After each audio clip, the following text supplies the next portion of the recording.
Pilipinas kay ganda. Ng umaga, hapon at gabi.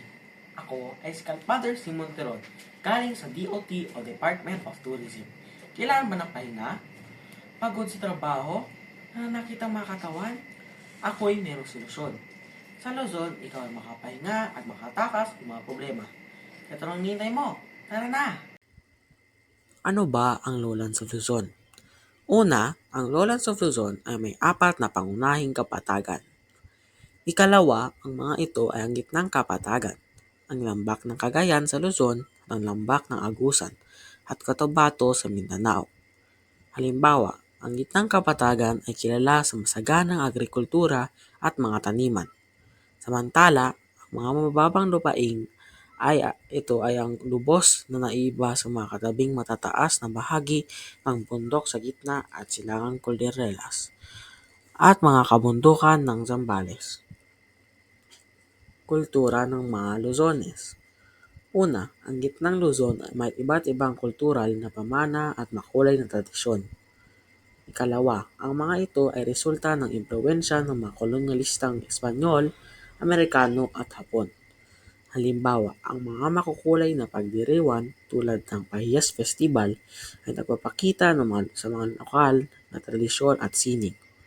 Samantala, ang pagkakaroon ng iba't ibang grupong etnolinguistiko tulad ng Aitas, Sambal, Kapampangan, Tagalog, Ilocano at Pangasinense ay nag-aambag sa yaman ng kultural ng mga Luzones.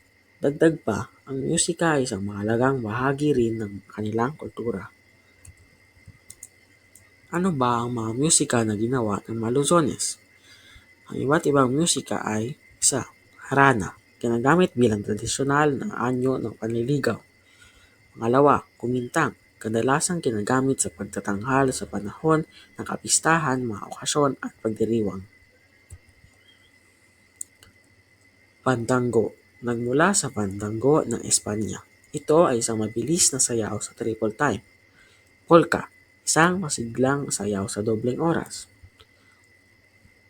Ito ay isang example ng pandango. Filipino rondalla, pandango sa ilaw.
Mayroon din mga bag na gawa sa Luzon.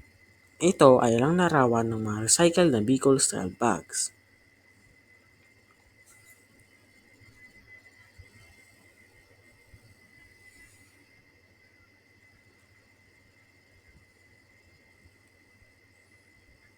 Siyempre, lahat ito ay makukuha mo at mabibisitahan kung ikaw ay pumunta sa Luzon. Kaya ano pang iyong iniintay?